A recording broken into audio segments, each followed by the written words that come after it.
이번 그 신년 특별 새벽 기도의 총 주제가 무엇인지 아시죠?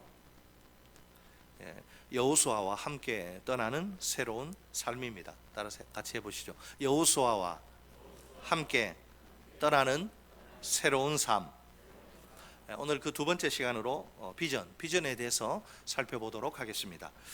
비전에 대한 정의는 다양합니다. 우리에게 익숙한 용어이기도 한데요. 그 여러 정의들 중에 제 마음에 크게 와닿은 정의가 하나 있는데요.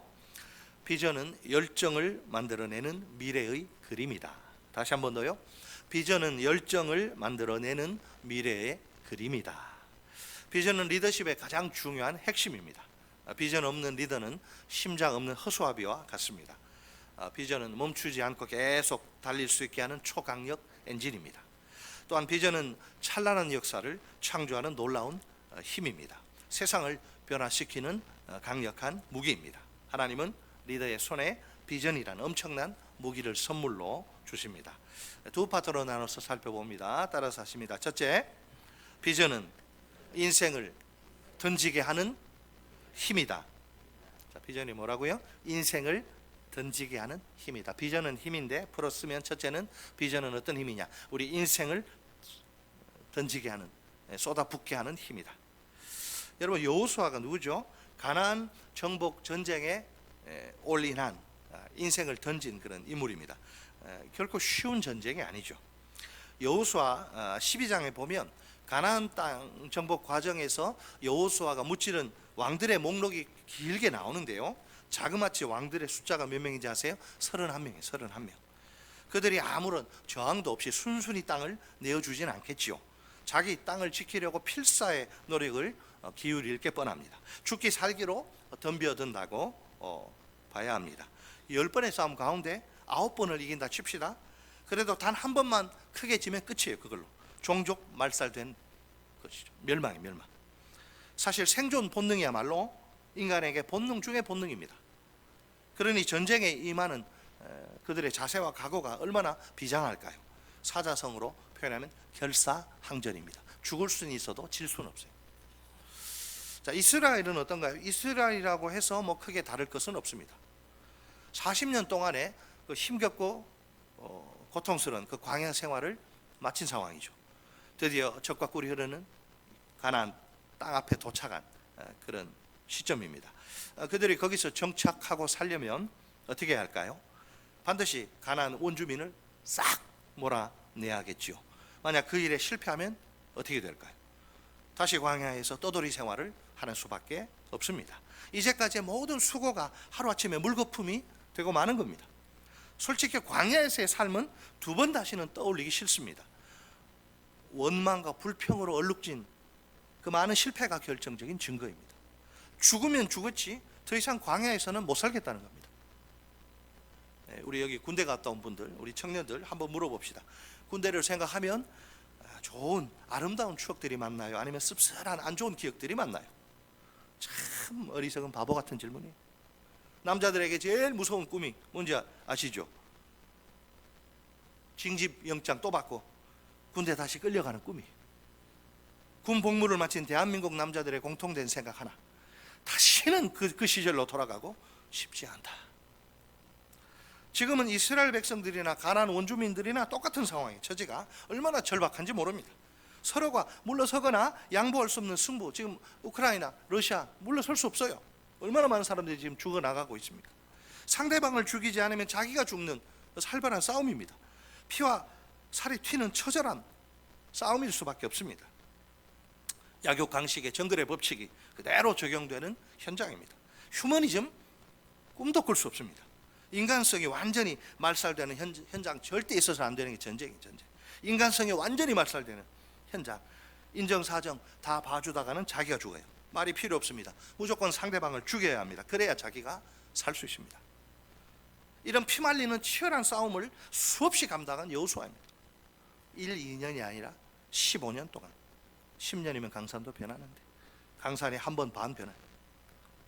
절대로 쉬운 일 아니겠죠. 우리가 이 가나안 정복 전쟁을 여기서 성경에서 피가 흐르는 게 아니니까 쉽게 생각하는데 그렇지 쉽지 않습니다. 도대체 15년 동안 이 전쟁을 지속한 비결이 무엇인가? 단순히 생존을 위한 어쩔 수 없는 투쟁인가요? 그것이 주된 이유가 될 수는 없습니다. 만약 그렇다면 어느 정도 정복한 후에 전쟁 중단할 수도 있기 때문입니다. 생존을 위한 최소한의 땅만 확보하면 되니까요. 이 정도면 됐다. 굳이 뭘 더 욕심부리냐 우리가. 그러나 가나안 정복 과정을 이렇게 보면 이야기가 달라집니다. 여호수아는 효과적인 정복을 위해 고도의 전략을 채택합니다. 먼저 그는 중부 지역 허리죠. 중부 지역부터 공격해서 정복합니다.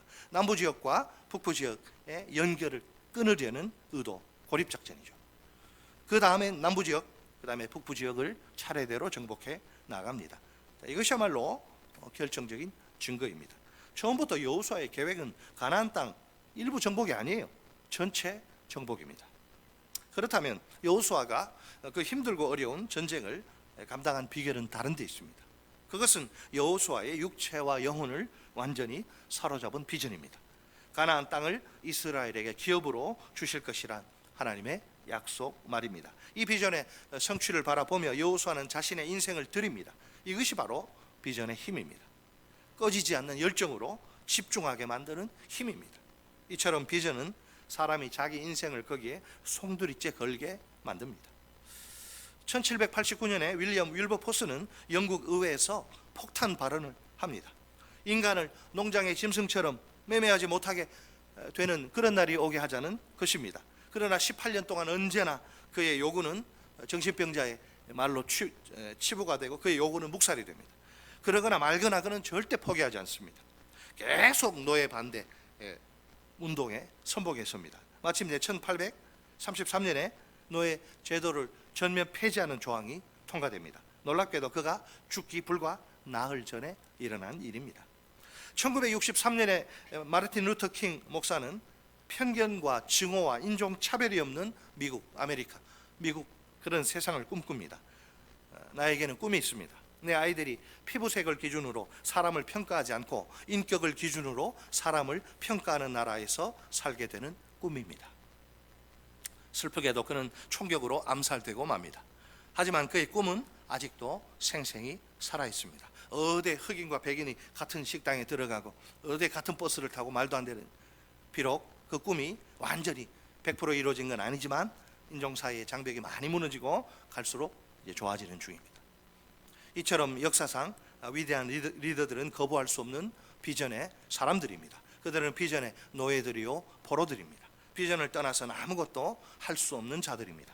말하고 생각하며 행동하는 것에 그것의 코어가 중심이 언제나 비전입니다. 삶이 곧 비전입니다. 그들의 인생은 온전히 비전의 성취를 위해 들여집니다. 또한 비전은 리더 한 사람의 가슴 속에만 머물러 있을 수 없습니다. 전염성이 강하기 때문입니다. 그래서 리더를 따르는 사람들의 열정에도 불을 지핍니다.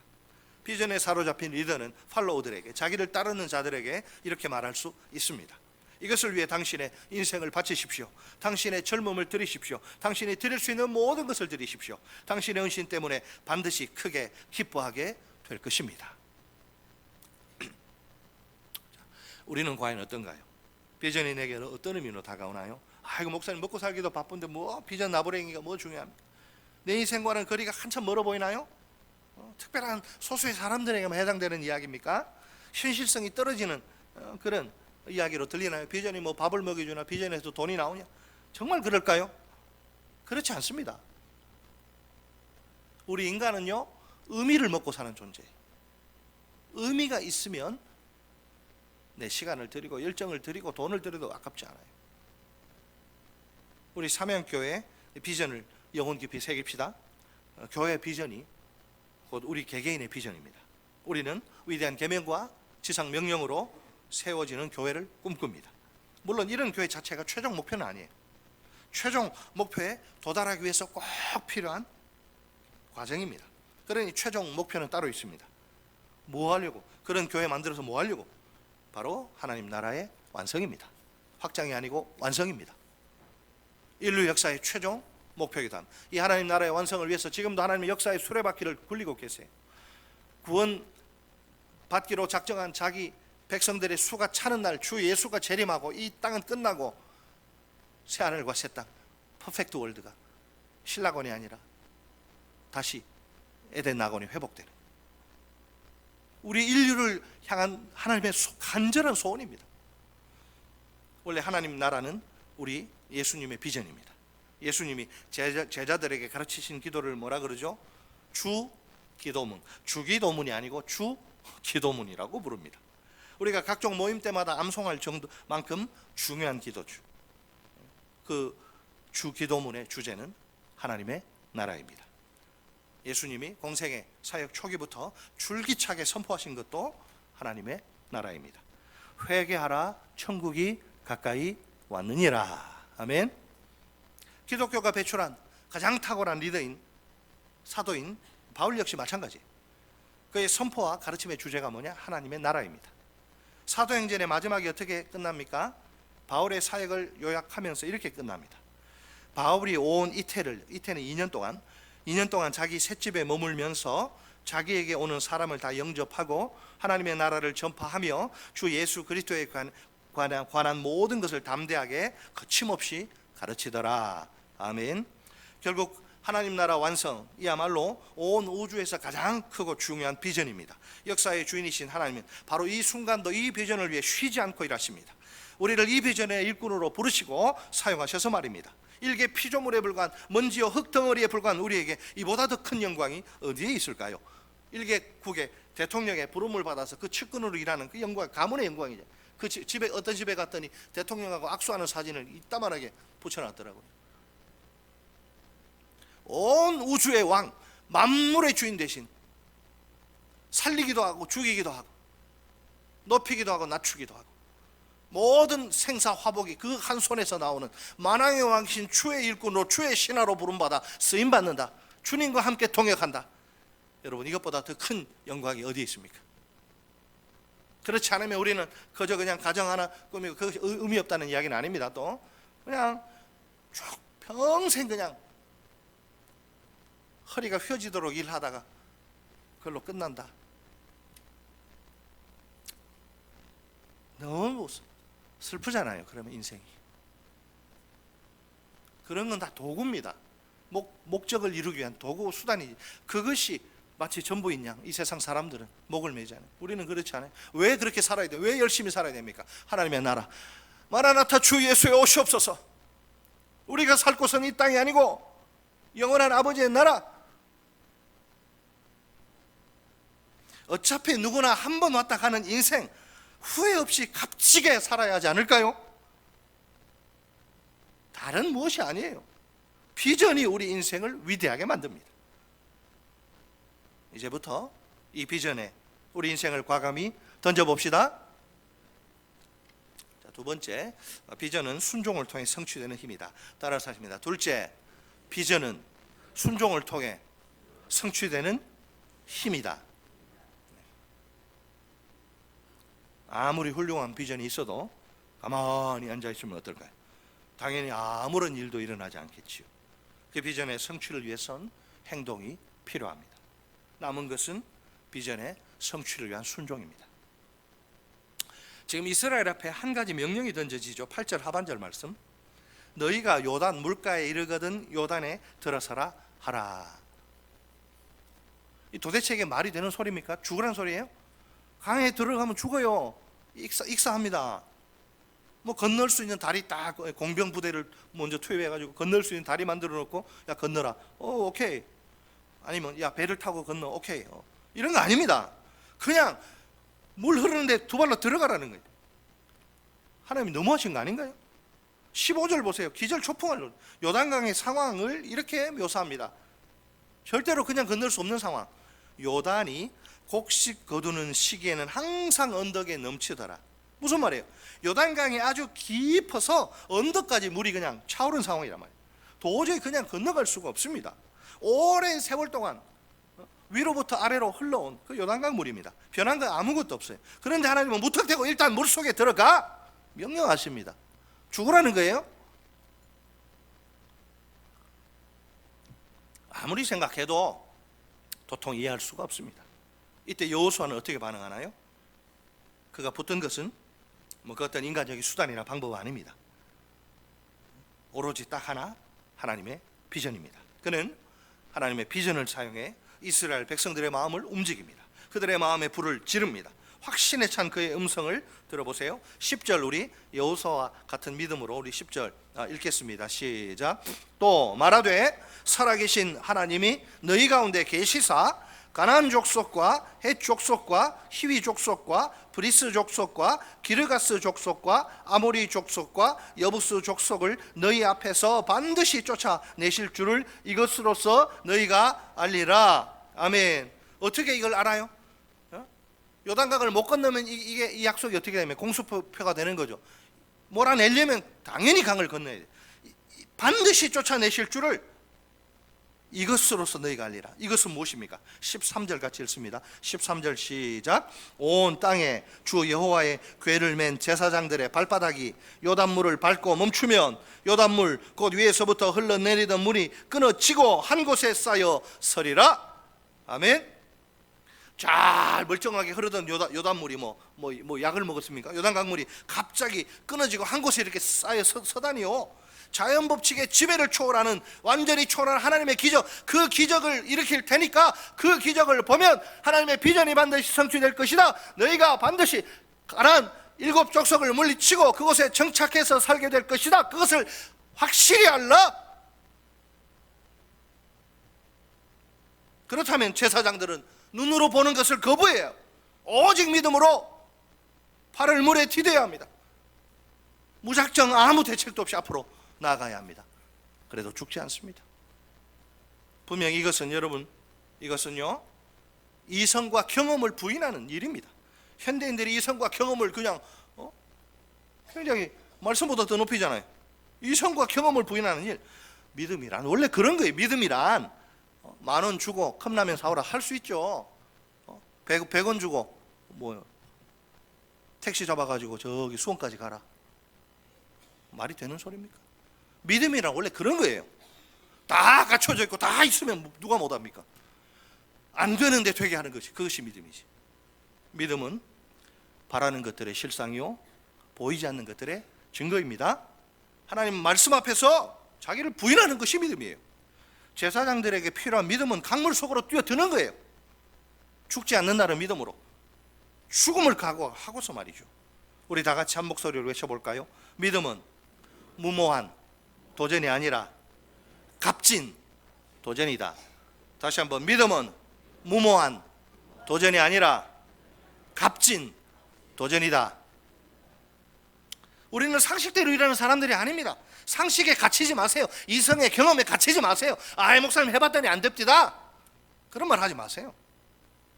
상식이 우리를 지배하도록 방치해서는 곤란합니다. 물론 신앙이 몰상식을, 비상식을 부추기지는 않아요.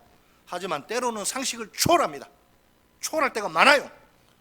상식을 초월할 때 살아계신 하나님의 역사를 경험할 수 있습니다. 우리는 가끔 하나님이 눈에 보이지도 않는데 하나님이 살아계시다며 어떻게 아느냐, 이런 질문을 받죠.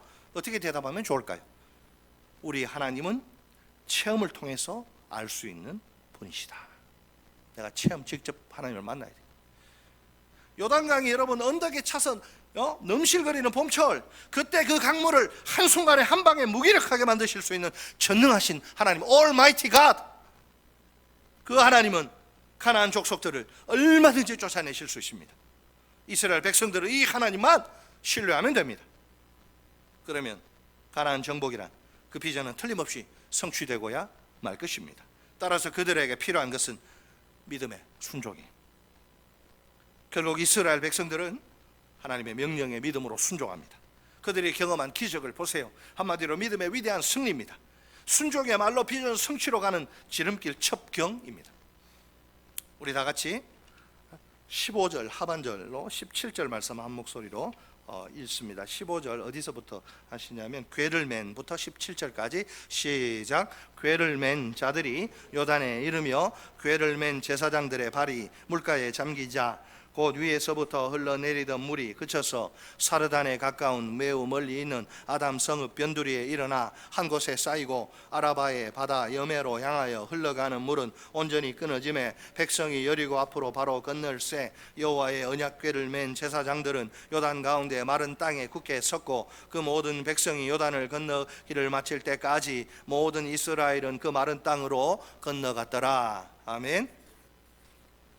리더 한 사람의 역할, 리더를 잘 세워야 됩니다. 리더 한 사람의 역할이 얼마나 중요한지 모릅니다. 리더란 하나님의 약속을 붙드는 자예요. 비전에 집중하는 자입니다. 엉뚱한 데 한눈 팔지 않습니다. 쓸데없는 일에 인생 낭비하지 않습니다.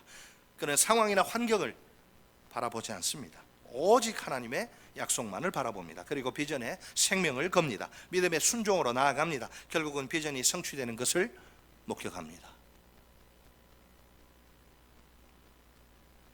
주님 곧 오십니다. 사도 요한이 밤모섬에서 그 찬란한 하나님의 영광을 보고 너무 놀라가지고 마라나타 주 예수여 오시옵소서. 이 악과 고난이 창궐하고 많은 고통과 슬픔과 괴로움인 이 세상 빨리 끝장내 주시고 완벽한 세상을 주십시오. 여기가 좋사오니 천년만년 사는 게 아니에요. 잠시 지나가는데 여기 있는 게 전부인 줄 알고 여기 생명 걸고 인생 낭비하고 우리는 그렇게 살면 안 돼요. 내 안에 예수가 있잖아요. 내 안에 성령이 계시잖아요. 내가 예수의 제자잖아요. 하나님의 거룩한 백성이잖아요. 불신자들은 다르게 살아야죠. 우리도 하나님의 비전을 붙들면 됩니다. 거기에 전력을 기울여 집중하면 좋습니다. 비전의 힘은 참으로 강력합니다. 비전이 쏟아내는 강력한 두 가지 파워, 힘을 꼭 체험합시다. 첫째, 비전은 인생을 던지게 하는 힘입니다. 따라서 하십니다. 첫째, 비전은 인생을 던지게 하는 힘이다. 둘째, 비전은 순종을 통해 성취되는 힘입니다. 따라서 하십니다. 둘째, 비전은 순종을 통해 성취되는 힘이다. 인생을 허비할 그 여유가 우리에게는 없습니다. 우리의 인생이 생각보다 그렇게 길지 않습니다. 낭비해도 좋을 만큼 허접한 가볍고 시시한 인생은 없습니다. 단 한 번밖에 없는 우리 인생, 리허설이 없고 재방송이 없는 우리 인생, 귀하게 하나님께 멋지게 쓰임 받으면 참 좋겠습니다. 우리의 짧은 인생을 하나님의 비전에 던져봅시다. 시간과 열정과 에너지와 물질을 거기에 쏟아 봅시다. 설사 불가능해 보이는 상황일지라도 믿음으로 순종해 봅시다. 상식과 이성을 초월하는 하나님의 역사가 일어날 줄 믿습니다. 우리 인생이 하나님의 비전을 위해 값지게 사용되길 바랍니다. 하나님이 보실 때 가장 값지고 아름다운 인생입니다. 우리 다 같이 진심을 담아 한 목소리로 외쳐볼까요? 내 인생 하나님의 비전을 위해 드리기로 결단합니다. 하나님 나라 완성의 비전을 위해 사용해 주십시오. 따라서 하십니다. 내 인생 하나님의 비전을 위해 드리기로 결단합니다. 하나님 나라 완성의 비전을 위해 사용해 주십시오. 아멘.